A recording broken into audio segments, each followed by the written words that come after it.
Hello students, welcome to EduHub। मैं हूं शुभम गुप्ता और मुझे बहुत खुशी हो रही है आपके सामने ये सिलेबस प्रेजेंट करते हुए। ठीक है, बात ध्यान से सुनना।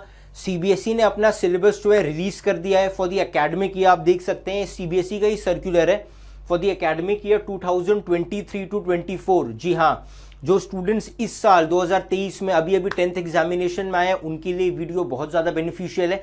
हम थोड़ा सा इन डिटेल डिस्कस करेंगे सीबीएसई का सिलेबस क्या है, कितने मार्क्स एलोकेटेड होंगे बोर्ड एग्जामिनेशन में उन चैप्टर्स को, कौन कौन से टॉपिक्स डिलीटेड है। और हाँ, इस बार मैंने ऐसा भी देखा कि क्या है, जैसे कोई चैप्टर है for example the making of a global world, उस चैप्टर के कुछ टॉपिक्स बोर्ड एग्जामिनेशन में आएंगे और बाकी टॉपिक्स नहीं आएंगे। तो कौन से चैप्टर का कौन सा पार्ट बोर्ड एग्जामिनेशन के लिए है। कुछ ऐसे चैप्टर्स भी हैं जो बोर्ड्स में बिल्कुल नहीं आएंगे, वो सिर्फ यूनिट टेस्ट में आएंगे। तो ये वीडियो आपके लिए बहुत ज्यादा जरूरी है सोशल साइंस के स्टूडेंट्स के लिए। ठीक है, इस वीडियो को जरूर देखिएगा। जो लोग सीबीएसई का सर्कुलर, ये तो देखिए cbseacademic.nic.in उस वेबसाइट से या तो आप डाउनलोड कर लीजिए। अगर वहां से आपको डाउनलोड नहीं हो पा रहा है तो इस वीडियो के डिस्क्रिप्शन में भी मैं ये अपलोड कर दे रहा हूं, तो आप यहां से भी सीधा डाउनलोड कर सकते हैं। सीबीएसई का ये सर्कुलर है और हर गवर्नमेंट डॉक्यूमेंट की तरह यहां पे भी इंडिया की G20 प्रेसिडेंसी को प्रमोट किया गया है साहब। ये सीबीएसई का सर्कुलर, खैर आप यहां पे इसे देख सकते हैं। ठीक है, क्लास 9th और 10th दोनों का सिलेबस एक ही सर्कुलर में है, तो 9th वालों 10th वालों सुन लो, अलग अलग सर्कुलर नहीं है। ठीक है, इस वीडियो में मैं सिर्फ क्लास 10th का सिलेबस डिस्कस करूंगा। क्लास 9th के लिए वीडियो ऑलरेडी आ चुकी होगी अब तक। ठीक है, तो उस क्लास 9th वाली वीडियो जो है वो सेपरेट वीडियो देख ले। मेरी कोशिश रहेगी कि क्लास 9th की जो वीडियो है उसकी लिंक भी मैं इस वीडियो के डिस्क्रिप्शन में डलवा दूं, तो आप वहां से डायरेक्ट एक्सेस कर सकते हैं। ये जो न्यूज है कि आपका सिलेबस आ चुका है, आपको बता दिया गया है आपको क्या क्या चीजें पढ़नी है। एक नई चीज सीबीएसई लेकर आई है, क्या? Interdisciplinary project. अरे इंटरडिसिप्लिनरी प्रोजेक्ट मतलब क्या? मतलब अब आपको आर्ट और कल्चर के बारे में ही पढ़ना है। वो जमाना गया साहब जब आप सिर्फ वो रटे रटाए आंसर्स, वो रटे रटाए क्वेश्चंस और आप बस पॉइंट में आंसर लिख के आ जाते थे। नहीं, अभी आपका जो इंटरनल असेसमेंट होगा उसमें आपको प्रोजेक्ट्स दिए जाएंगे। जैसे कि क्या? जैसे कि सर्वे वगैरह आपको करना होगा। हो सकता है कि वो आपसे आर्टिकल्स लिखने के लिए कहे। आप जैसे पहले ग्रुप वर्क नहीं करते थे, प्रोजेक्ट वर्क जिसको कहते हैं, ऐसे आपको अलग अलग प्रोजेक्ट वर्क मिलेंगे और चैप्टर के पर्सपेक्टिव से ही। तो ऐसा नहीं है कि पूरा का पूरा चैप्टर डिलीटेड है। चैप्टर तो मेरे ख्याल से अब तक हम आगे देखेंगे, चैप्टर के अगर कुछ टॉपिक्स डिलीट किए भी गए हैं तो भी वो कहां पूछे जाएंगे? Interdisciplinary project. तो दोस्तों मेरे हमदम, मेरे हमराज, जब मैं इंटरडिसिप्लिनरी प्रोजेक्ट कह रहा हूं, इंटरडिसिप्लिनरी प्रोजेक्ट, तो वो आपके ज्ञान को विकसित करने के लिए, उसमें आपको कुछ इनोवेटिव करना पड़ेगा। जैसे फॉर एग्जांपल पाइपलाइंस के बारे में वो पूछ सकते हैं, पाइपलाइंस क्यों बेनिफिशियल है, इसके बारे में कोई ग्रुप डिस्कशन करो। ठीक है, बहुत सारी चीजें हैं जो इस वीडियो में हम देखेंगे और सीबीएसई ने बहुत सारी चीजें की हैं। ठीक है, कुछ स्कूल्स ने, मैं देख सकता हूं मेरे बच्चों ने भेजा है, सीबीएसई के स्कूल्स ने इंटरडिसिप्लिनरी प्रोजेक्ट्स की लिस्ट निकाल दी है। ठीक है, जैसे मैं आपको बता देता हूं। ठीक है, वो कुछ आपको टॉपिक्स दे देंगे। ठीक है, और आपको उनके ऊपर प्रोजेक्ट वर्क करना है। जैसे कि India the country to look forward, India के बारे में आपको प्रोजेक्ट वर्क करना है। आपको एक अच्छा खासा टॉपिक दिया जाएगा, इंडियाज न्यूक्लियर एनर्जी बूम।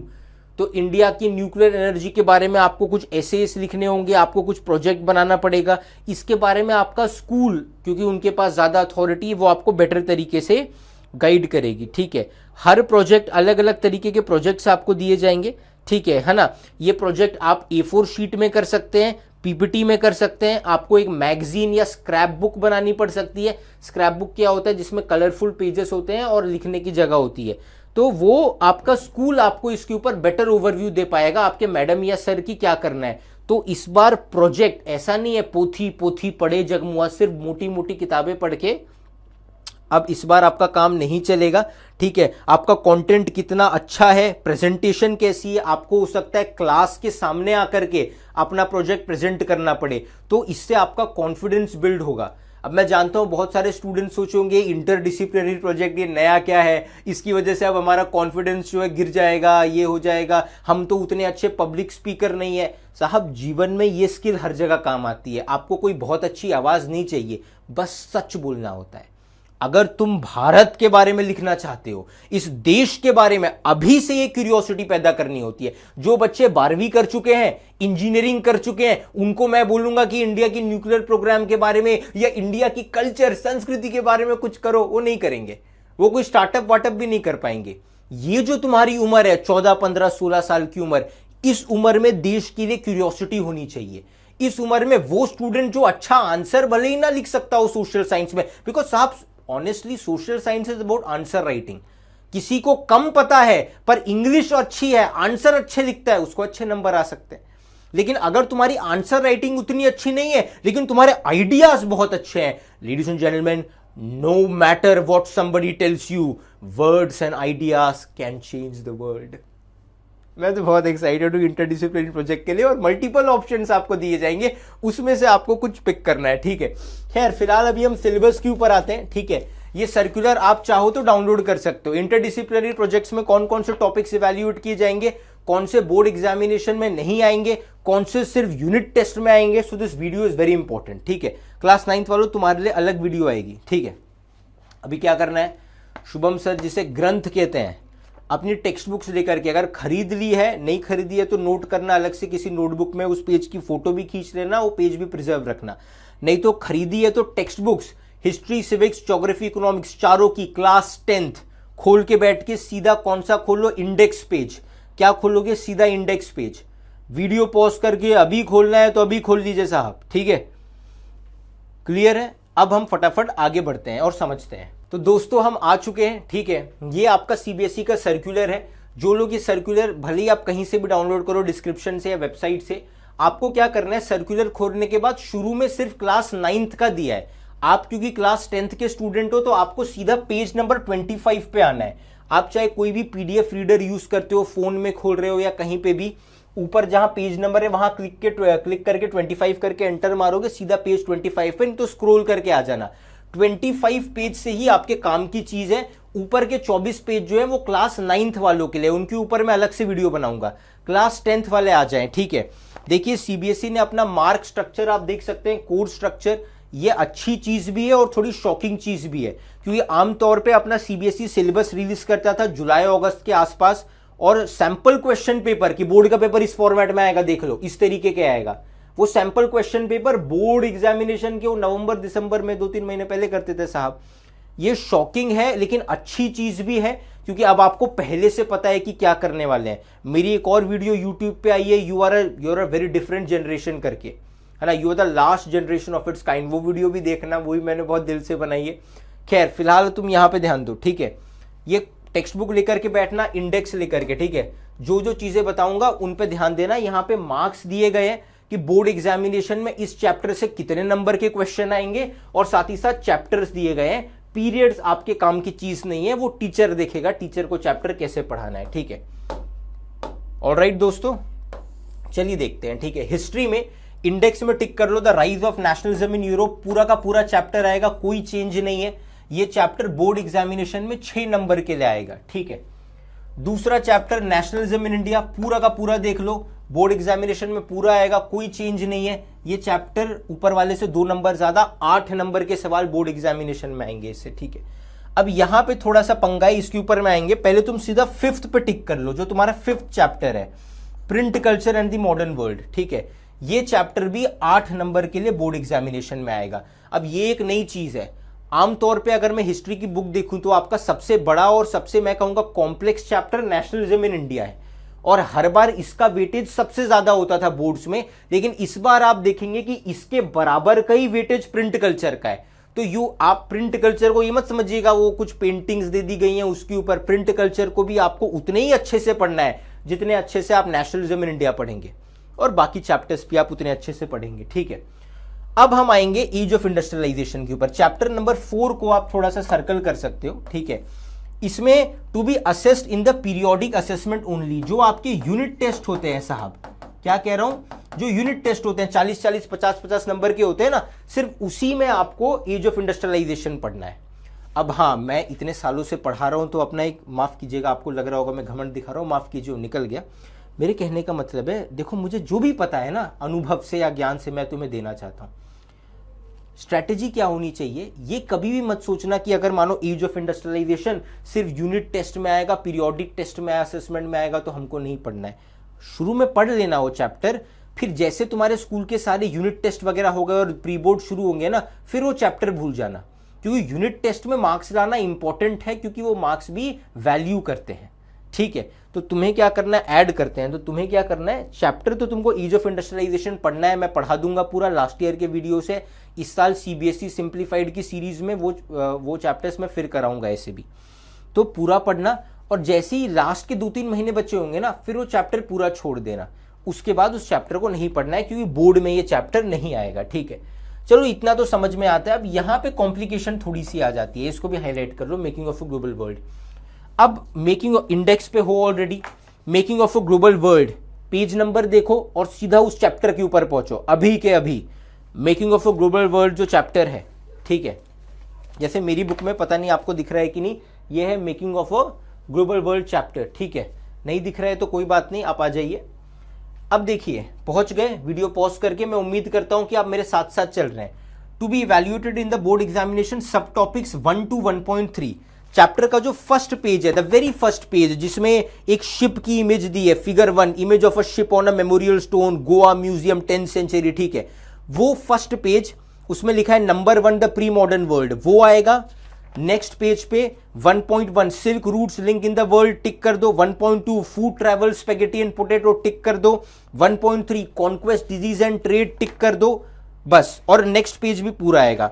तो मैं आपको अगर शॉर्ट में बताऊं तो making of a global world ये जो चैप्टर है, इसके शुरू के 4 पेज, 1, 2, 3, 4, बस इस चैप्टर के शुरू के 4 पेज, तो मैं कहूंगा ओनली फर्स्ट 4 पेजेस, ठीक है।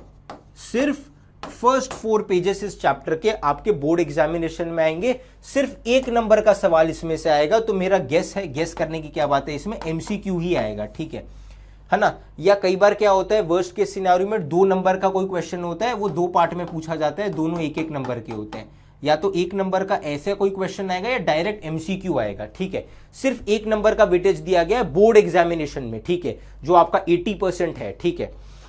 तो शुरू के इस चैप्टर के शुरू के 4 पेज से 3 टॉपिक आपको सिंप्लीफाई करके मैंने दिया है, सिर्फ शुरू के 4 पेज आपको पढ़ने हैं, ठीक है।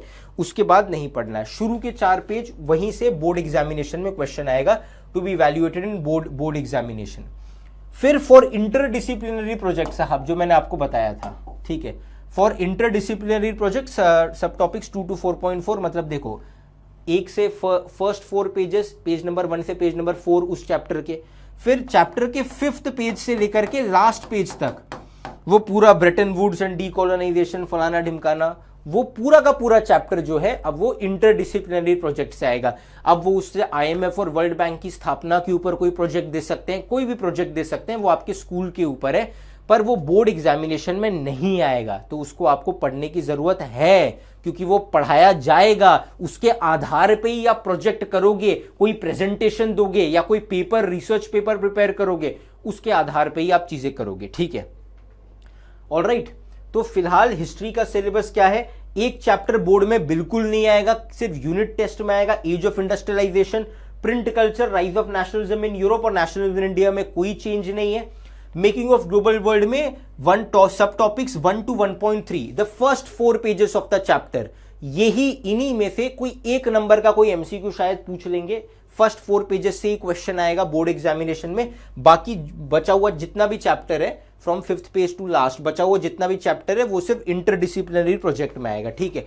अभी फिलहाल सीबीएसई की तरफ से इंटरडिसिप्लिनरी प्रोजेक्ट के बारे में ज्यादा क्लैरिटी नहीं आई है, वो आप अपने स्कूल में पूछिएगा, ठीक है, और हमें भी बताइएगा। जैसे और क्लैरिटी आ जाएगी, इसके ऊपर मैं अलग से वीडियो बना दूंगा। फिलहाल इंटरडिसिप्लिनरी प्रोजेक्ट के बारे में जो बेसिक आइडिया मैं आपको दे चुका हूं, प्रोजेक्ट वर्क होगा, सॉलिड प्रैक्टिकल प्रोजेक्ट वर्क होगा, जिसके बारे में आपके स्कूल टीचर्स आपको बेटर बता पाएंगे, कि अलग अलग स्कूल के पास अथॉरिटी है कि वो A4 रिसर्च करने देंगे, आपको प्रेजेंटेशन बनाने देंगे, या फिर स्क्रैप बुक बनाने देंगे, वो जो भी देंगे वो स्कूल वाले देंगे, ठीक है। फिलहाल आप बिल्कुल भी चिंता मत कीजिए, ये बहुत अच्छी चीज है, आपको कुछ नया करने के लिए मिलेगा, दोस्तों के साथ काम करने के लिए मिलेगा, you are going to love it, you are going to enjoy it, ठीक है।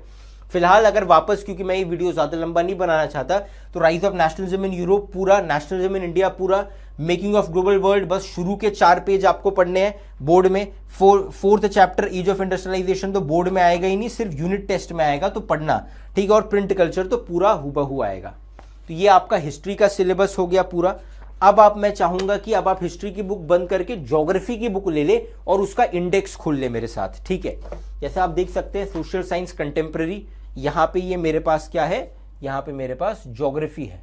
ऑलराइट स्टूडेंट्स, तो साहब ज्योग्राफी पे आ जाइए, इसका भी क्या खोल लेंगे, इंडेक्स खोल लेंगे, कंटेंट्स इंडेक्स वाला पेज खोल लेना ज्योग्राफी का, ठीक है। और अब सीधा ज्योग्राफी पे आ जाओ, ठीक है ना। यहाँ पे अब ज्योग्राफी के ऊपर जो है, उसके बाद हम पॉलिटिकल साइंस की बुक खोलेंगे, तो पॉलिटिकल साइंस की बुक भी जो है रेडी रखना, ठीक है। क्या रखना, पॉलिटिकल साइंस की बुक भी रेडी रखना। ऑलराइट, ज्योग्राफी में देखो, अब यहाँ पे देखो शुरू के 6 चैप्टर में तो कोई चेंज नहीं है, तो सीधा टिक कर लो। रिसोर्सेस एंड डेवलपमेंट पूरा आएगा, हाँ। कितने मार्क्स का, 4 नंबर का। ज्योग्राफी में सबसे ज्यादा मार्क्स का ये वाला चैप्टर है, 5 नंबर का, ये है एग्रीकल्चर। हाँ भाई, रबी क्रॉप, खरीफ क्रॉप, जायद क्रॉप, इसके लिए मैंने निमोनिक्स यानी कि शॉर्टकट्स बनाए हैं। एग्रीकल्चर के ऊपर मैंने वीडियोस बनाए हैं, ठीक है। तो आप वो वीडियोस देख सकते हैं। कितना सेंटीमीटर रेनफॉल किसको चाहिए, प्लस इंपैक्ट ऑफ क्या है ग्लोबलाइजेशन, मॉडर्न फार्मिंग, बहुत थोड़ा मैप वर्क भी इस चैप्टर से आता है। हाँ, इसमें मैप वर्क भी सीबीएसई ने लास्ट में दिया है, डायरेक्ट पॉइंटर्स दे दिए साल के शुरू में ही। अक्सर क्या होता था, सब पढ़ते थे और 4 महीने पहले बताते थे कि यही आएगा। वो कुछ 20 से 25 पॉइंटर देते हैं, बुक में तो 70-80 पॉइंटर्स है मैप के, अगर देखोगे तो 20 से 25 देते हैं। साहब इतना ही पढ़ना है, उसमें से भी कुछ आइडेंटिफिकेशन के लिए होते हैं कि मार्क करके पहले से दे दिया होगा कि जैसे भारत का झंडा है, यहां मार्क कर देंगे, बोलेंगे क्या है ये, ए क्या है, the place where Indian National Congress session was held, तो मानो महाराष्ट्र देख के तुम लिख दोगे कि ए नागपुर है। तो ऐसे आइडेंटिफिकेशन वाले क्वेश्चंस भी आते हैं, ठीक है, और प्लॉटिंग वाले क्वेश्चंस भी आते हैं। मैप वर्क भी मैं इसी वीडियो में डिस्कस करा दूंगा। फिलहाल फर्स्ट 6 चैप्टर में कोई चेंज नहीं है। रिसोर्सेज एंड डेवलपमेंट पूरा है, फॉरेस्ट एंड वाइल्ड लाइफ पूरा है, वाटर रिसोर्सेज पूरा है, मिनरल्स एंड एनर्जी रिसोर्सेज पूरा है, मैन्युफैक्चरिंग इंडस्ट्रीज भी पूरा है। तो 6 टिक कर लो। 4 नंबर, 2 नंबर, 4 नंबर, सबसे ज्यादा एग्रीकल्चर 5 नंबर, 3 नंबर, 3 नंबर, ठीक है। ऑलराइट, और एग्रीकल्चर के बाद मेरे ख्याल से वाटर रिसोर्सेस और रिसोर्सेज एंड डेवलपमेंट के सबसे ज्यादा। वाटर रिसोर्सेज से मैं आपको अपने अनुभव से बता रहा हूं, केस बेस्ड क्वेश्चन आने की जबरदस्त संभावना होती है, जिसमें मल्टीपर्पज प्रोजेक्ट, जिन्हें डैम्स कहते हैं, डैम्स के ऊपर वो सवाल एक केस बेस्ड डायरेक्ट डाल देंगे, 4 नंबर का हो जाएगा, ठीक है।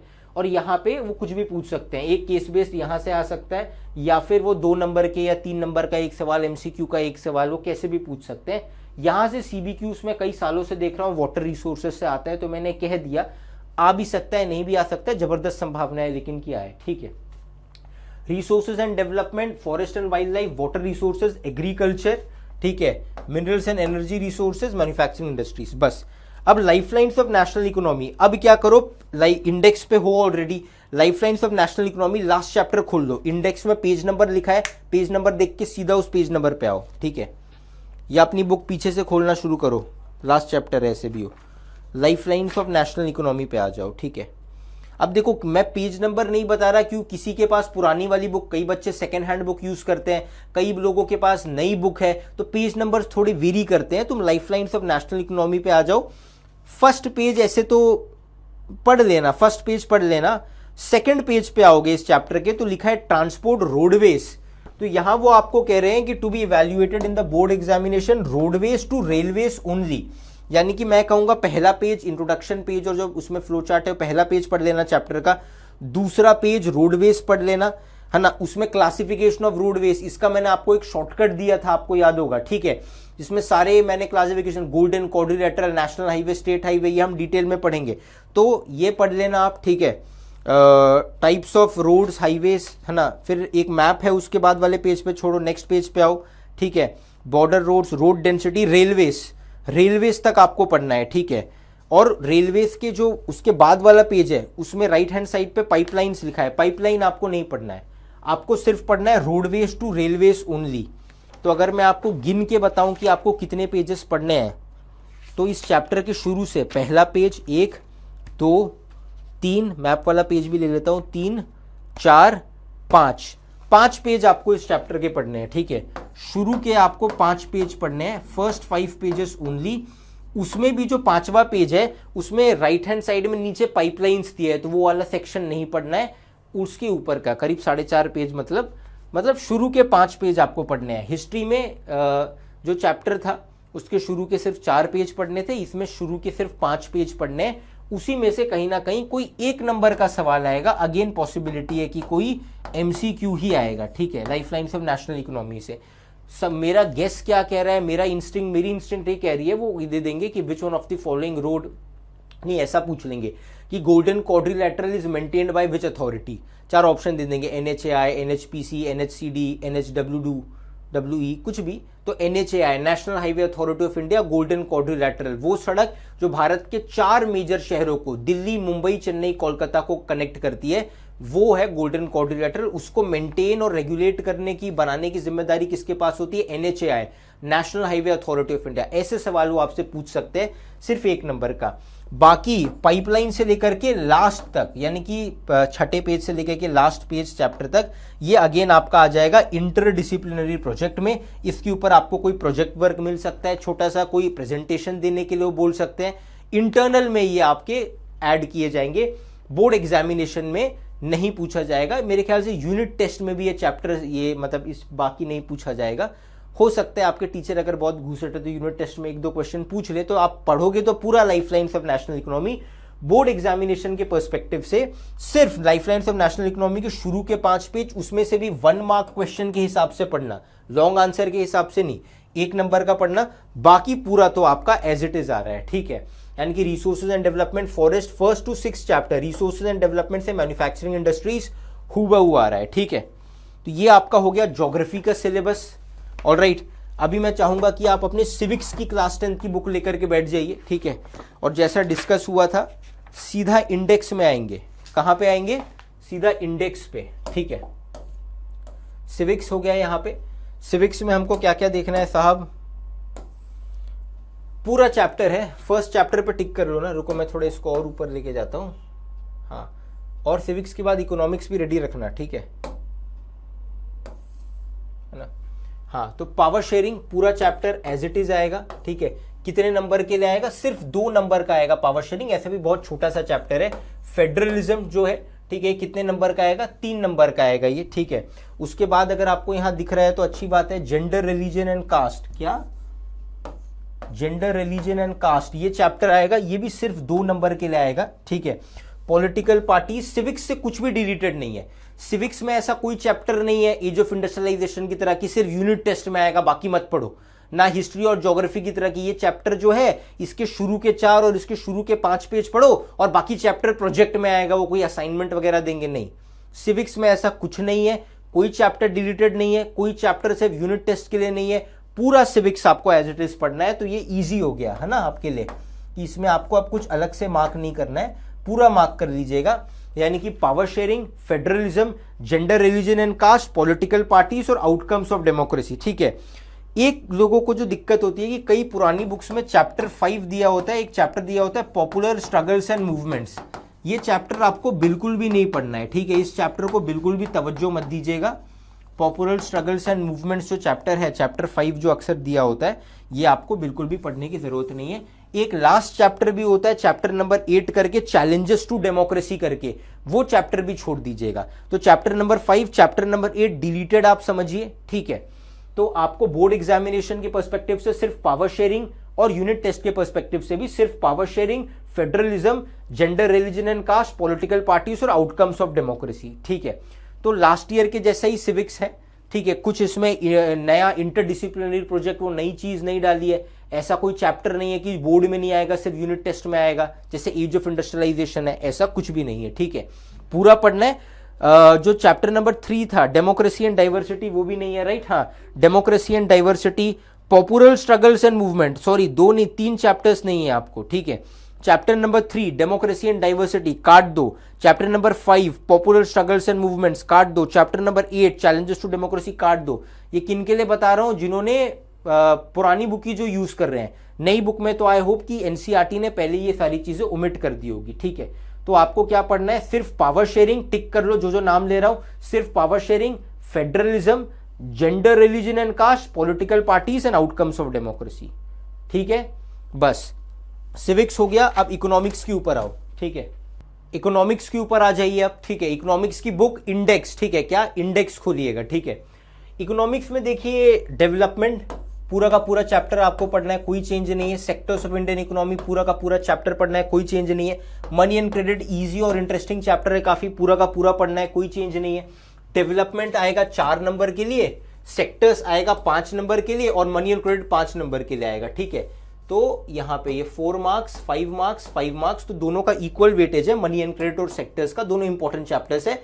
डेवलपमेंट कंपैरेटिवली पहला चैप्टर है तो इजी है। उसके बाद सीधा आ जाओ 5th चैप्टर पे, ठीक है, जो कंज्यूमर राइट्स है। ये हमेशा की तरह प्रोजेक्ट वर्क में आएगा। अब स्टूडेंट्स ये पूछेंगे सर प्रोजेक्ट वर्क में और इंटरडिसिप्लिनरी प्रोजेक्ट में क्या अंतर है? तो देखिए, प्रोजेक्ट जैसा हर बार होता था आखिरी के कुछ साल, क्योंकि लास्ट चैप्टर है तो साल के अंत में आपको कुछ दे दिया जाएगा। इंटरडिसिप्लिनरी प्रोजेक्ट मिड सेम की तरह बीच बीच में आते रहेंगे, ठीक है, जितना अभी तक क्लैरिटी आई है। जैसे फर्दर मोर और क्लैरिटी आएगी सीबीएसई की इसके ऊपर, वो मैं आपको बताता रहूंगा, अपडेटेड वीडियो आती रहेगी। फिलहाल आप कोई चिंता मत कीजिए, कोई टेंशन मत लीजिए। जैसे मैं आपका गुरु हूं, ठीक है ना, कई एजुकेटर्स अपने आप को दोस्त और भाई बताते हैं, जैसे मैं अपने आप को आपका गुरु मानता हूं, उसी तरीके से आप अपने शिष्य को अपना गुरु मानिएगा, उनसे पूछिएगा, चाहे भले ही वो कैसा भी पढ़ाते हो, क्योंकि आपका स्कूल और आपके टीचर्स आपको बेटर बताएंगे इंटरडिसिप्लिनरी प्रोजेक्ट और वो क्या देंगे उसमें। और ये प्रोजेक्ट लास्ट वर्क में कंज्यूमर में कुछ असाइनमेंट रिटर्न होता है, वो अक्सर लोग इधर उधर टेप टाप के लिख देते हैं, तो कोई चिंता की बात नहीं है, कुछ भी चेंज ज़्यादा बड़ा नहीं हुआ है, कोई चिंता की बात नहीं है। जो इंटरडिसिप्लिनरी प्रोजेक्ट लेके आए हैं वो तुम्हारे बेटरमेंट के लिए, विश्वास रखना, थोड़ा सा ही सही, मुझ पर विश्वास है ना, अच्छा है तुम्हारे लिए। कुछ अलग से एफर्ट नहीं करना है, बस थोड़ा सा क्रिएटिविटी यूज करना है, बहुत अच्छा होगा। तो कंज्यूमर राइट्स जो है ये तो हमेशा की तरह सिर्फ प्रोजेक्ट वर्क में आएगा, बोर्ड एग्जामिनेशन यूनिट टेस्ट कहीं पे नहीं आएगा, ठीक है। एक पीरियड में हो जाता है, कुछ पढ़ने लायक होता नहीं है इसमें, कुछ नहीं पढ़ना है इसमें, ठीक है। जो प्रोजेक्ट वर्क दिया जाएगा इस चैप्टर के ऊपर भी मैं एक बहुत शॉर्ट वीडियो बना दूंगा और प्रोजेक्ट वर्क के आइडियाज ले लूंगा कि क्या क्या प्रोजेक्ट वर्क किसको दिया है, उस हिसाब से मैं एक वीडियो बना दूंगा इसके ऊपर। ये साल के अंत में होता है लेकिन, ठीक है। Globalisation and the Indian economy, हाँ ये चैप्टर में यहाँ पे थोड़ा पंगा है। To be evaluated in the board examination, सिर्फ 2 पॉइंटर्स दिए, ऐसा नहीं है कि इस पॉइंटर से इस पॉइंटर तक बीच में जो भी है सब पढ़ लेना, नहीं, सिर्फ 2 पॉइंटर्स स्पेसिफिकली सीबीएसई ने पिन पॉइंट करके दिया है, what is globalisation and factors that have enabled globalisation. इसमें से भी स्मरण रखिए केवल 1 नंबर का क्वेश्चन आएगा, तो 1 नंबर के क्वेश्चन के हिसाब से ही आपको पढ़ना है, ठीक है। एंड अगेन एमसीक्यू की जबरदस्त संभावनाएं आने की। What is globalisation, factors that have enabled globalisation, यहां से साहब क्या आएगा, 1 नंबर का क्वेश्चन आएगा। उसके बाद इंटरडिसिप्लिनरी प्रोजेक्ट के लिए production across countries, Chinese toys in India, ये भी पूछ सकते हैं वो आपसे। चाइनीज टॉयज इन इंडिया के ऊपर, चाइनीज टॉयज भारत के जो, माफ कीजिए, चाइना के जो टॉयज आते हैं इंडिया में, उसका भारत की इकोनॉमी पे क्या इंपैक्ट होता है, इसके ऊपर वो प्रोजेक्ट वर्क दे सकते हैं। केस स्टडी कीजिए, उसमें आपको थोड़ा आजकल इंफॉर्मेशन एज है साहब, गूगल से सर्च करके कुछ डेटा निकालना होगा, उसके हिसाब से अपने हिसाब से उसे लिखना होगा। ये सब इंटरडिसिप्लिनरी प्रोजेक्ट है, या क्लास के सामने प्रेजेंट करना होगा। World Trade Organization, struggle for fair globalisation, याद रखिएगा टीचर कभी भी आपको अलॉट नहीं कर सकता कि आपको यही प्रोजेक्ट करना है। टीचर आपको एक सर्कुलर दे देगा, बोलेगा ये 5-6 टॉपिक्स है, जो तुमको अच्छा लगे वो कर लो, ठीक है। तो ये इंटरडिसिप्लिनरी प्रोजेक्ट के लिए होगा, इसके ऊपर मैं अलग से एक और वीडियो बनाऊंगा।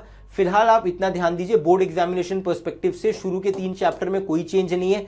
ग्लोबलाइजेशन में सिर्फ ये 2 पिन पॉइंटेड चीजें 1 नंबर के हिसाब से पढ़नी है, what is globalisation, factors that have enabled globalisation, और कंज्यूमर राइट्स तो बिल्कुल नहीं पढ़ना, उसके ऊपर प्रोजेक्ट वर्क आएगा बस। तो ये आपका हिस्ट्री, सिविक्स, ज्योग्राफी, इकोनॉमिक्स का सिलेबस है पूरी तरीके से।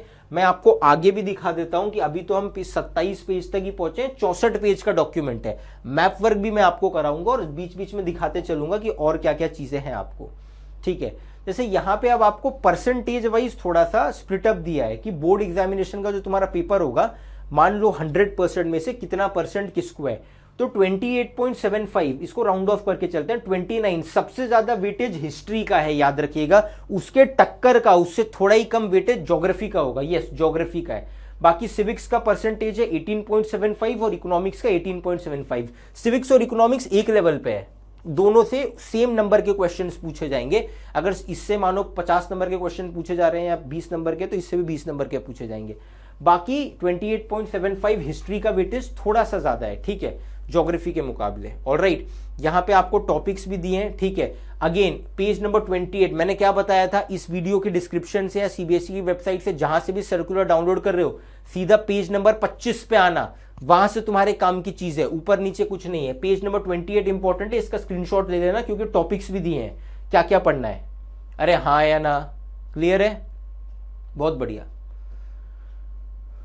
मैप पॉइंटिंग, ठीक है, मैप पॉइंटिंग में ज्योग्राफी आएगा और हिस्ट्री आएगा, ठीक है ना। मैप वर्क के लिए भी सीबीएसई ने दिया है 6% का आपका मैप वर्क होगा। और हाँ, कई बार स्टूडेंट्स को क्या डाउट होता है कि map work nationalism in Europe से आएगा क्या, नहीं, हिस्ट्री से, केवल age of industrialisation, print culture से आ सकता है क्या मैप वर्क, नहीं आएगा। एज ऑफ इंडस्ट्रियलाइजेशन ऐसे भी सिर्फ यूनिट टेस्ट में है, बोर्ड में नहीं है, प्रिंट कल्चर से नहीं आएगा। मेकिंग ऑफ ग्लोबल वर्ल्ड शुरू के 4 पेज है, मैप वर्क नहीं आएगा। मैप वर्क केवल एक चैप्टर से आएगा, नेशनलिज्म इन इंडिया। वो भी क्या क्या पूछेंगे मैप वर्क में वो नीचे हम देखेंगे, ये सबसे ईजी होता है। हिस्ट्री का मैप वर्क 5 नंबर का अगर होता है, 6.25% है, तो अगर मानो 5 नंबर का मैप वर्क होता है तो 2 नंबर हिस्ट्री से आता है, 3 नंबर ज्योग्राफी से आता है ना।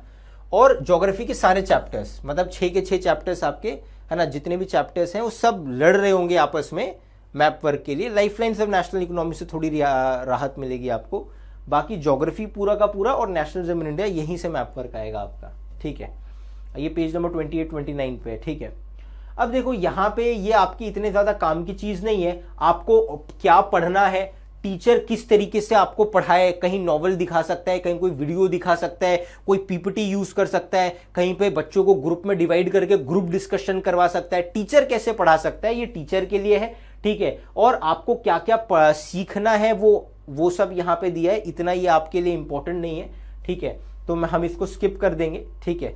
ये टीचर के पर्सपेक्टिव की बात है कि टीचर को क्या पढ़ाना है, स्टूडेंट को किस किस तरीके से पढ़ा सकता है और क्या क्या चीजें ऑब्जेक्टिव हैं, क्या क्या स्टूडेंट्स को क्लियर होनी चाहिए, ठीक है, यही दिया है। मैं सीधा मैप वर्क के ऊपर आता हूं। अभी मैप के ऊपर क्या क्या चीजें हैं, इस वीडियो में मैंने टाइमलाइन भी डाल दी है, ठीक है। तो अगर आप सीधा इस सर्कुलर में थोड़ी सी और क्लैरिटी आपको दी गई है इंटरडिसिप्लिनरी प्रोजेक्ट के ऊपर, एक लिंक भी बाकायदा दी गई है, लेकिन वो लिंक ओपन नहीं हो पा रही है अभी, तो हमें कंप्लीट क्लैरिटी नहीं है। पर आईडीपी बोलेंगे अभी आगे से आपके स्कूल वाले। आईडीपी यानी कि क्या, आईडीपी यानी कि इंटरडिसिप्लिनरी प्रोजेक्ट, ठीक है।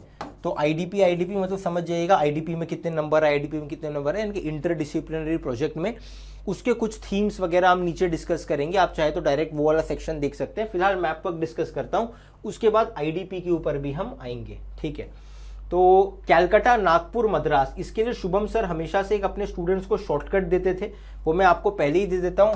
नॉन कोऑपरेशन मूवमेंट को हम शॉर्ट फॉर्म में एनसीएम कहते हैं, तो ये एनसीएम याद रखिएगा। सिविल डिसोबीडियंस को सीडीएम कहते हैं, लेकिन इसको भूल जाइए, अभी सिर्फ एनसीएम याद रखिएगा। Non cooperation movement NCM, N से नागपुर, सी से कैलकाटा, एम से मद्रास, वही आपको याद रखना है। नागपुर, कैलकाटा, मद्रास लास्ट ईयर जैसे ही है।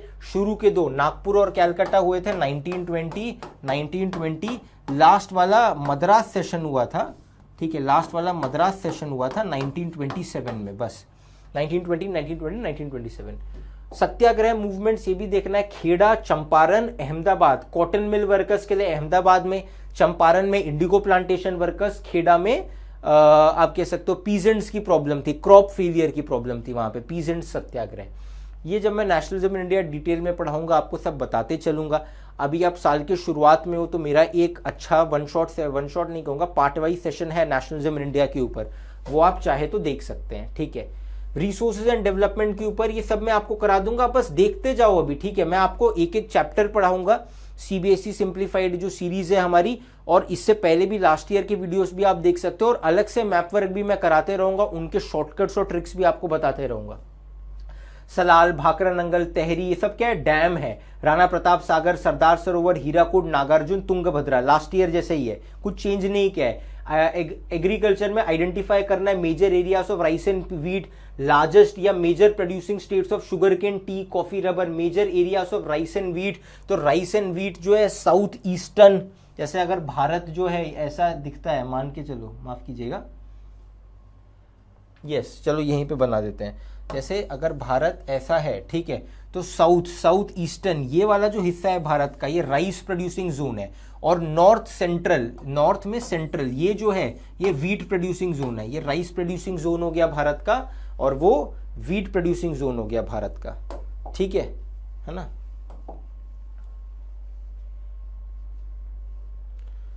ऑलराइट, फिर आयन ओर माइंस में मयूरभंज, दुर्ग, बेलाडीला, बेलेरी, कुंद्रेमुख, कोल माइंस, रानीगंज, बोकारो, तालचेर, नेवली। आपको लग रहा होगा इतना सारा, बेटा इतने सारे नहीं है, इनमें से कईयों की तो ट्रिक होती है। उसके अलावा हाँ, ज्योग्राफी मैप वर्क थोड़ा ज़्यादा होता है, तो उसमें कैसे आप प्लॉट कर सकते हो ये आप बाद में देख लेना, ये बोर्ड एग्जामिनेशन पर्सपेक्टिव से इंपॉर्टेंट है। अभी आपके पास साल भर है इसको प्लॉट करने का, तो साथ साथ में जैसे शुभम सर एक चैप्टर कराते हैं उसके साथ उसका मैप वर्क करते रहना, ठीक है, शुभम सर कराते रहेंगे।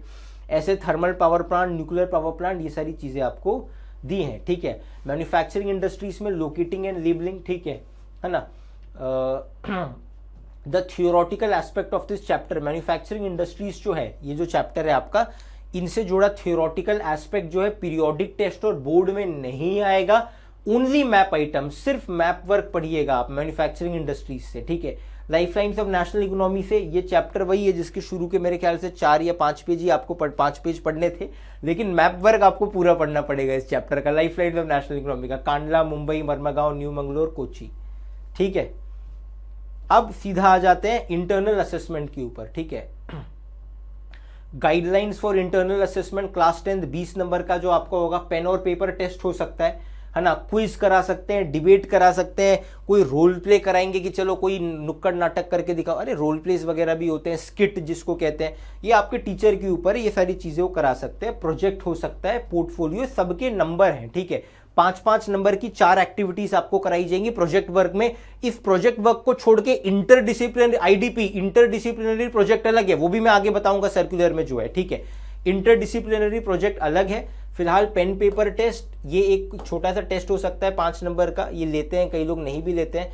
इंटरडिसिप्लिनरी प्रोजेक्ट जो है आईडीपी, वो इसी में है, माफ कीजिएगा मुझसे गलती हुई, ठीक है। मुझे ये लग रहा था कि 20 नंबर छोड़ के आईडीपी अलग से आएगा, नहीं ऐसा नहीं है, आईडीपी जो है उसको भी इसी में इंक्लूड कर लिया गया है। आपका एक छोटा सा टेस्ट हो सकता है 5 नंबर का, तो जो लोग आईडीपी से इतना डर रहे थे, इतना डरिए मत, 5 नंबर का ही उसका वेटेज है, उसमें से भी 2 नंबर तो किसी को मिल ही जाते हैं। इंटरडिसिप्लिनरी प्रोजेक्ट, इसमें क्या क्या हो सकता है, टॉपिक्स टीचर आपको देंगे। हमने देखा इस चैप्टर के ये 2 टॉपिक्स से यहां बोर्ड में आएगा, बाकी सब आईडीपी के लिए, इंटरडिसिप्लिनरी प्रोजेक्ट के लिए। इंटरडिसिप्लिनरी प्रोजेक्ट में क्या करना पड़ता है, क्विज हो सकता है, डिबेट करा सकते हैं, जो इंटरएक्टिव होते हैं जिसमें स्टूडेंट्स को भी मजा आए, क्विज कराएंगे, डिबेट करा सकते हैं, रोल प्ले, वाइवा यानी कि टीचर क्विज क्वेश्चन पूछ सकता है, ठीक है, ये बताओ, वो बताओ, ये बताओ, है ना। Group discussion, visual expression, interactive bulletin boards, gallery walk, exit card, concept map, peer assessment, बच्चे एक दूसरे की कॉपियां चेक करें, सेल्फ असेसमेंट, बहुत सारी चीजें हैं ये तो, एक्सेट्रा, यानी कि कुछ भी इंटरएक्टिव हो सकता है कि वो बोल दे कि बच्चों को ग्रुप में बांट करके कोई प्रोजेक्ट दे दे, जैसा मैंने बताया, कोई मॉडल बनाने के लिए दे दे, ये आपके टीचर और आपके स्कूल के ऊपर है। सिर्फ 5 नंबर का वेटेज है इसके लिए, इसका, ठीक है। आईडीपी जिसको हम कह रहे थे इंटरडिसिप्लिनरी प्रोजेक्ट, इसका सिर्फ 5 नंबर का वेटेज है, बाकी 5 नंबर आपका कोई टेस्ट वगैरह होगा उसके लिए है। आपको एक प्रोजेक्ट दिया जाएगा जैसे कंज्यूमर राइट चैप्टर से, उसके 5 नंबर होंगे। और लास्ट में आप मतलब कैसे हैं, मतलब आप क्लास में टाइम टेबल से आते हैं, अटेंडेंस लेते हैं, टीचर आपके बारे में क्या सोचता है, ये भी थोड़ा सा मैटर करता है, क्योंकि लास्ट में 5 नंबर इसके हैं, ठीक है। आप एक्टिविटी क्या है, असाइनमेंट क्या है, नरेशन कैसा है आपका क्लास में, कुछ अगर टीचर रीड करने के लिए देता है तो आप ठीक से रीड करते हैं नहीं, ये सिला फलाना ढिमकाना, इसको आप छोड़ दीजिए, इसको मैं स्टार मार्क कर रहा हूँ, ये टीचर के हाथ में है, ठीक है। तो टीचर से पंगा मत ले लेना, ठीक है, ऐसे 5 नंबर है, वरना तुम 100 से 95 आउट ऑफ तुम्हारे चले जाएंगे, ठीक है ना। हालांकि ऐसा कोई टीचर करता नहीं है, अनुभव से बता रहा हूँ, हर टीचर चाहता है कि मेरे स्कूल का रिजल्ट अच्छा है, तो ये जबरदस्त संभावना है कि ये 20 में से ज्यादातर स्टूडेंट को 19 या 18 मार्क्स मिलेंगे ही। आईडीपी में टीचर पूरे नंबर देंगे, मैं बता रहा हूँ, अनुभव से बता रहा हूँ, ये कोई, इससे पहले भी बहुत चीजें होती हैं।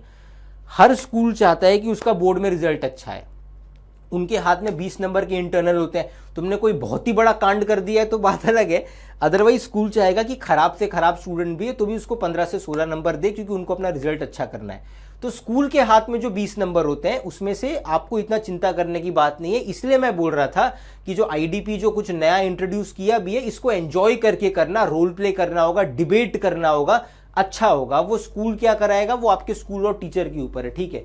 तो आपका प्रोजेक्ट वर्क पूरा 20 नंबर का है, जिसमें 5 number pen paper test, 5 number IDP, 5 number कोई प्रोजेक्ट वर्क और 5 नंबर आपका व्यवहार कैसा है उसके ऊपर है। 20 नंबर पूरी तरीके से आपके हो गए, क्लियर है। फिर ये क्लास 9th का प्रोजेक्ट वर्क है, ये आपको नहीं देखना है। अब आईडीपी के ऊपर अलग से एक एनेक्सचर दिया है सीबीएसई ने, वो मैं आपको दिखाता हूं, ठीक है। ये रहा, है ना, नहीं ये तो 10 डे सजेस्टिव प्लान है, इसके नीचे होगा ये। अभी तक हम क्लास 9 देख रहे हैं, ये क्लास 10th हो गया, project work for class 10th, ठीक है। अब प्रोजेक्ट वर्क जो 5 नंबर का है, आईडीपी भी 5 नंबर का, आईडीपी नहीं, प्रोजेक्ट वर्क में क्या होगा, तो टॉपिक सीबीएसई ने पहले ही दे दिए, consumer awareness, consumer rights chapter से, सोशल इश्यूज या सस्टेनेबल डेवलपमेंट, इन तीनों में से किसी एक के ऊपर आपको कुछ ऐसे या फिर कोई पेपर या फिर कोई असाइनमेंट वगैरह वो दे देंगे इसके ऊपर, ठीक है। ये 3 टॉपिक्स होंगे। Every student has to compulsorily, मैंने बताया ना आपके 80 बोर्ड एग्जामिनेशन कितने नंबर का होगा, 80 नंबर का होगा, वो मैंने देख लिया। आपका 20 नंबर जो इंटरनल है, ठीक है, उसमें से आपके 5 नंबर जो है, ठीक है, ये जो आपके 5 नंबर है, ये 5 नंबर टीचर के हाथ में है, टीचर भगवान है। 5 नंबर आईडीपी के हो गए, 5 नंबर आपके कोई क्विज वगैरह के हो गए, और 5 नंबर आपके प्रोजेक्ट वर्क के होते हैं, ठीक है। तो ये जो प्रोजेक्ट वर्क है आपका, ये इन 3 में से किसी एक टॉपिक को आपको सेलेक्ट करना है। कंज्यूमर अवेयरनेस, कोई भी सोशल इशू, सामाजिक कोई भी समस्या हो सकती है, पानी की कमी है, गरीबी है, प्रदूषण है, कोई भी सोशल इशू, सस्टेनेबल डेवलपमेंट की रिसोर्स ऐसे यूज करो कि भविष्य के लिए भी बचे। ये पृथ्वी जो है ये हमें विरासत में नहीं मिली है, ये हमें उधार में मिली है आने वाली पीढ़ी से, ठीक है। तो ये 3 है, ठीक है, टॉपिक्स, इसमें से कोई वो आपको प्रोजेक्ट दे देंगे, ठीक है। बाकी ये गाइडलाइंस इतना मत पढ़िए, मेन आपका स्कूल ही है, वो आपको बताएगा कि आपको क्या करना है, ठीक है। और the project work needs to enhance cognitive, ठीक है, प्रोजेक्ट वर्क, हाँ, must be done at school only, a specific period से एलोकेटेड फॉर प्रोजेक्ट वर्क। ये इंपॉर्टेंट पॉइंट है, ये आप देख लीजिए मेरे हमदम मेरे हमराज, ठीक है। क्या लिखा है, project work must be done at school only, a specific period से एलोकेटेड फॉर प्रोजेक्ट वर्क। तो ऐसा नहीं है कि आपको कोई टॉपिक दिया, आप घर पे जाके इंटरनेट से आपने सर्च करके वो लिख करके आड़ा पिड़ा करके वो थोड़ा ना पैराफ्रेज करके वो लिख करके आ जाए, आप, ऐसा नहीं चलेगा।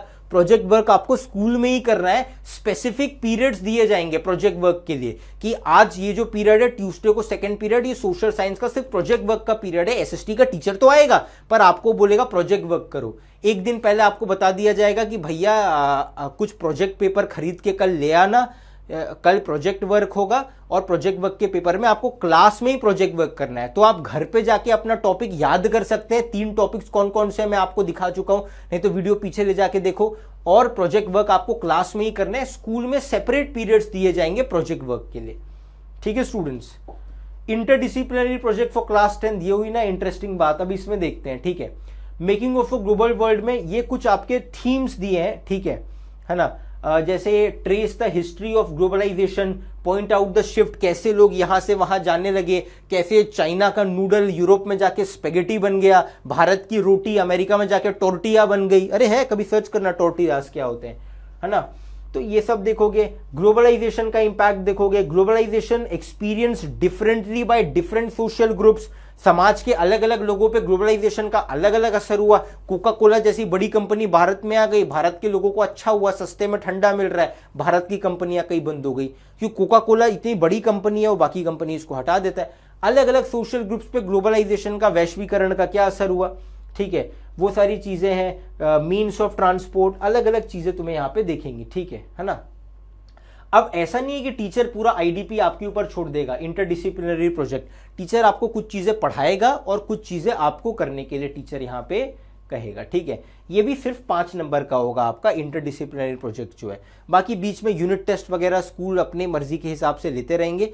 यूनिट टेस्ट के नंबर बोर्ड एग्जामिनेशन में नहीं जुड़ते हैं। यूनिट टेस्ट में आपका एक चैप्टर आएगा, वो कौन सा चैप्टर आएगा आपका, ये वाला, क्या है उस चैप्टर का नाम, एज ऑफ इंडस्ट्रियलाइजेशन, हिस्ट्री का। वो चैप्टर बोर्ड एग्जामिनेशन में नहीं पूछा जाएगा, ठीक है। 80 नंबर का आपका बोर्ड का पेपर होगा, 20 नंबर के आपकी इंटरनल होंगे। इंटरनल में आपको क्या करना है, 5 नंबर टीचर के हाथ में है, 5 नंबर आईडीपी का है, 5 नंबर प्रोजेक्ट वर्क का है, जिसके 3 टॉपिक्स थे। प्रोजेक्ट वर्क के लिए अलग से पीरियड दिया जाएगा, तो स्कूल में ही करना है। जो भी तुमको पेंसिल, स्केच पेन, फूल बनाना है, वो कलर पेंसिल स्कूल में लेके आना। और 5 नंबर अलग से दिए जाएंगे बाकी वो कुछ बाकी एक्टिविटीज के लिए, ठीक है ना। The schools to do IDP between the months of April and September at the school. अप्रैल से सितंबर यानी कि अभी के महीने से लेकर सितंबर तक तुम्हारे 5 नंबर स्कूल सीबीएसई को भेज देगा। तो ये अप्रैल टू सितंबर के बीच में जो है आईडीपी हो जाना चाहिए, है ना। तो उसका जिक्र यहां पर किया जा रहा है, ठीक है। बस स्टूडेंट्स यही है, यहाँ पे गाइडलाइंस आपको थोड़ी सी दी गई है कि इंटरडिसिप्लिनरी प्रोजेक्ट में इंटरडिसिप्लिनरी यानी कि हिस्ट्री और सिविक्स को आपको जोड़ना है। जैसे मैं एग्जांपल देता हूं आपको, ग्लोबलाइजेशन, इकोनॉमिक्स और सिविक्स को जोड़ते हैं। इकोनॉमिक्स में हम क्या पढ़ते हैं, ग्लोबलाइजेशन क्या हुआ, ये एमएनसी क्या होता है, मल्टीनेशनल कंपनी, एक देश की कंपनी दूसरे देश में जा रही है, कोका कोला अमेरिकन कंपनी है भारत में आई, ये सब क्या है, ये इकोनॉमिक्स का है, ग्लोबलाइजेशन। अब इस इकोनॉमिक्स को मैं सिविक्स से कैसे जोड़ूंगा, इंटरडिसिप्लिनरी, एक डिसिप्लिन, एक सब्जेक्ट को दूसरे सब्जेक्ट से। अब ग्लोबलाइजेशन का समाज पे क्या असर होता है, गरीब लोगों पे, अमीर लोगों पे, मिडिल क्लास लोगों पे, फैक्ट्रियों के ऊपर, समाज में आप कह सकते हो कि गरीबी बढ़ती है कमती है। डेमोक्रेसी का क्या पर्सपेक्टिव है ग्लोबलाइजेशन को लेके, तो डेमोक्रेसी, मैं इकोनॉमिक्स को सिविक्स के साथ कनेक्ट कर रहा हूं, तो इसी को कहते हैं, आप दो सब्जेक्ट्स कनेक्ट कर रहे हैं एक तरीके से, उसी से रिलेटेड इंटरडिसिप्लिनरी प्रोजेक्ट्स होंगे। उनके लेकर के थोड़ा सा गाइडलाइन करके उन्होंने एक डॉक्यूमेंट की लिंक दी तो है, ठीक है ना, लेकिन उस डॉक्यूमेंट की लिंक पे आप जाएंगे तो file requested does not exist ये आता है यहाँ पे। जैसे ये फाइल मेरे पास आ जाएगी, ठीक है, मैं इसके ऊपर एक अलग से वीडियो बना दूंगा। फिलहाल बहुत अच्छा सिलेबस है, अभी दिया गया है, ऐसा नहीं है कि 3 महीने बाद एग्जाम है और प्री बोर्ड चल रहे हैं, अभी नहीं, अभी दिया गया है। आप बहुत बेहतरीन करेंगे, आप बहुत अच्छे स्टूडेंट्स हैं, ठीक है। तो मैंने आपको बता दिया है पूरा ओवरव्यू। मैप आइटम्स पे अभी इतना ध्यान देने की ज़रूरत नहीं हो, साथ साथ में कराता रहूँगा। फिर मैंने मैप आइटम्स भी आपको दिखा दिए हैं, ये सर्कुलर डिस्क्रिप्शन में भी दे रहा हूँ, इस वीडियो में भी टाइमलाइन डलवा दूंगा मैं, ठीक है। और साथ ही साथ जो है इंटरडिसिप्लिनरी प्रोजेक्ट 5 नंबर के 20 नंबर का जो इंटरनल है, या आईडीपी थोड़ा नया आया है लेकिन आपको मज़ा आएगा, और 5 नंबर का ही वेटेज है, आप अच्छा करेंगे। हर स्कूल चाहता है कि इंटरनल्स में मेरे स्टूडेंट्स अच्छे करें। फिलहाल नेशनलिज्म इन यूरोप, जब मैं वीडियो शूट कर रहा हूँ नेशनलिज्म इन यूरोप बन चुका है। ज़्यादा बड़ा वीडियो भी मैंने नहीं बनाया, जो अक्सर स्टूडेंट्स की शिकायत होती है। आप इन डेप्थ देखना चाहते हैं तो ऑफकोर्स उसके ऊपर मैंने वीडियोस बनाए हैं, करीब 5 घंटे का वो वीडियो होगा। आप शॉर्ट में देखना चाहते हैं विद बोर्ड एग्जामिनेशन क्वेश्चंस, तो अराउंड 2.5 घंटे का वीडियो सीबीएसई सिंप्लीफाइड सीरीज में बन चुका है, आप देख सकते हैं। मैं उम्मीद करता हूँ कि आप ज्ञान के साथ गुण भी सीख करके गए होंगे। आपके समय के लिए बहुत बहुत शुक्रिया।